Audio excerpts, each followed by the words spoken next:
Bertemu lagi kita dalam channel Bentan. Terima kasih karena kamu setia bersama Bentan. Dan hari ini Bentan akan bercerita pasal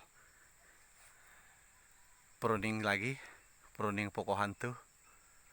Masih lagi pokok hantu, tapi ini tempat bukan di tempat yang lama. Sebab kalau yang di tempat lama kita sudah habis pergi pruning. Dan yang ini kali kita ada kawasan baru.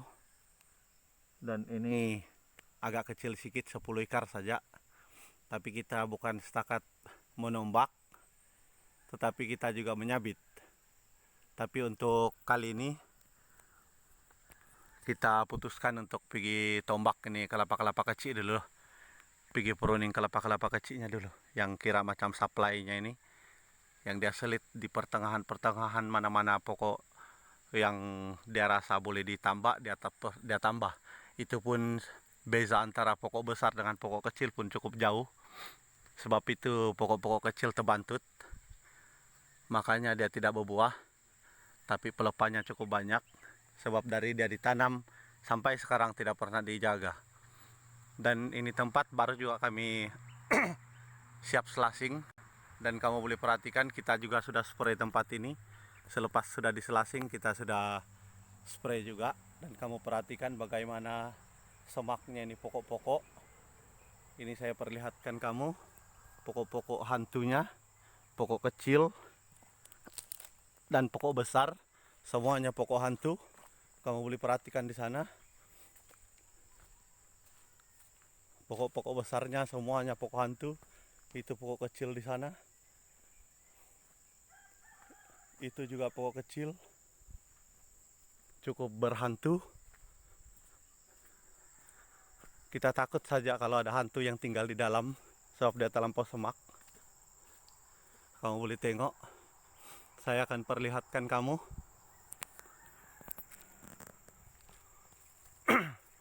tempat-tempat yang bakal kami pruning.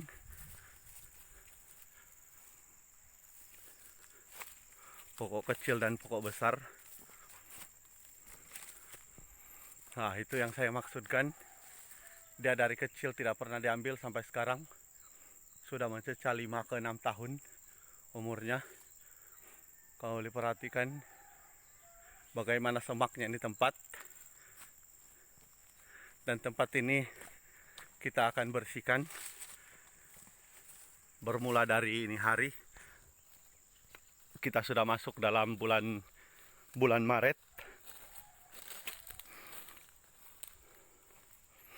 Ini hari adalah hari pertama kami kerja di bulan Maret ini.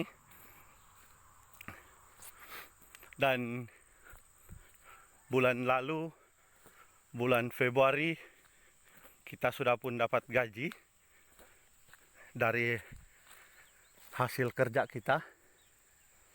Kita sudah bekerja 1 bulan lalu. Tapi orang bilang biarpun walaupun 1 bulan, kita bukan 1 bulan full. Kita kerja, orang bilang sambil lewat saja. Orang bilang syukur-syukur saya kerja. Pagi-pagi jam 8 pergi kerja. Lepas itu pulangnya jam 11 atau jam 12. Dalam apa jenis kerja pun kami buat macam begitu. Orang bilang kerja di kebun memang cukup santai. Tidak sama dengan kerja dalam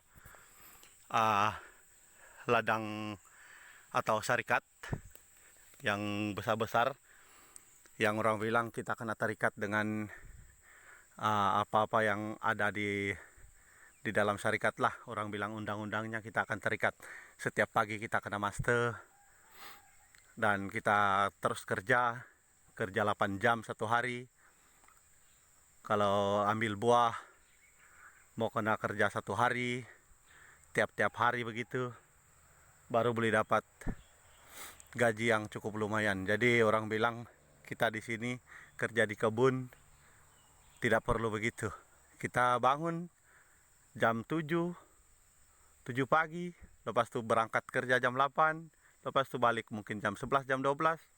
Yang penting orang bilang kita ada pendapatan untuk 1 hari. Tapi cukup syukur sebab bulan lalu, bulan 2 kita kerja mulai dari tanggal 4 dan setiap hari Jumat juga kita rehat.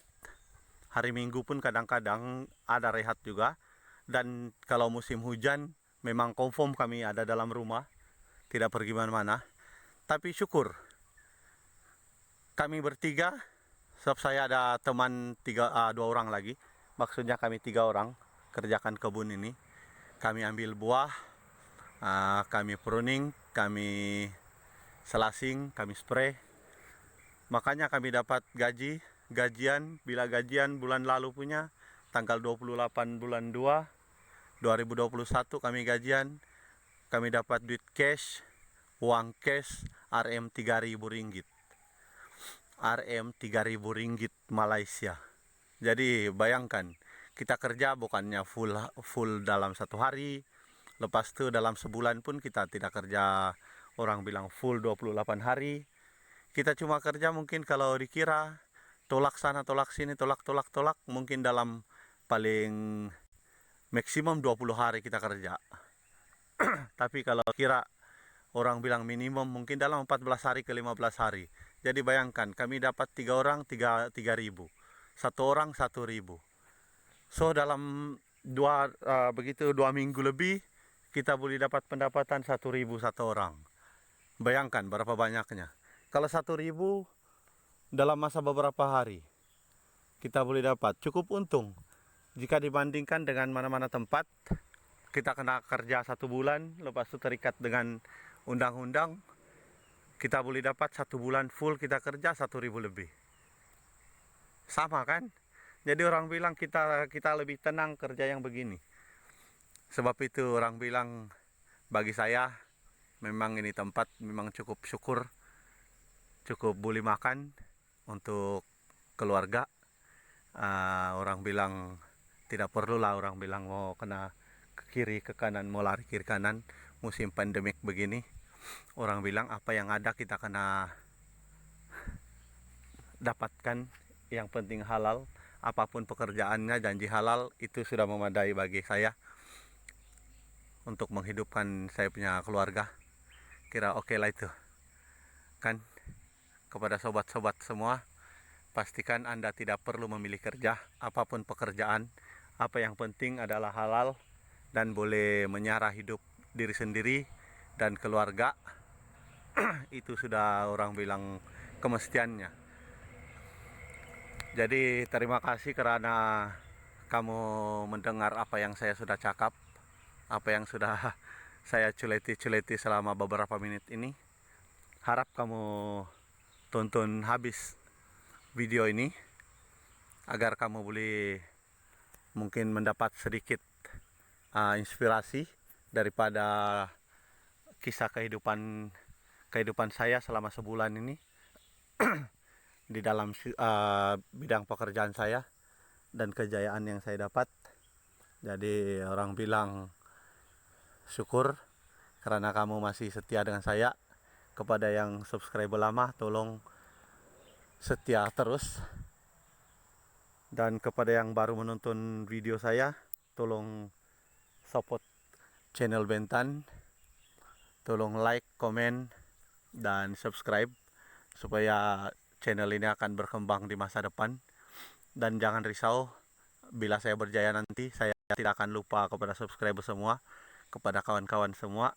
Saya akan buat giveaway juga. Cuma saya tidak janji apa benda yang saya akan bagi. Cuma orang bilang ini baru saya punya cadangan. Tapi saya mau berkongsi dengan kamu. Mungkin satu masa akan datang bila saya sudah berjaya, saya juga akan buat macam YouTuber lain yang buat giveaway untuk semua subscribernya, agar orang bilang kita sentiasa bersama dan bertukar-tukar pendapat. Kamu boleh letak komen di dalam video ini supaya saya boleh tahu apa sebenarnya yang harus dan perlu untuk diperbaiki dalam setiap video yang saya buat. Oke, terima kasih. Selamat menonton dan assalamualaikum.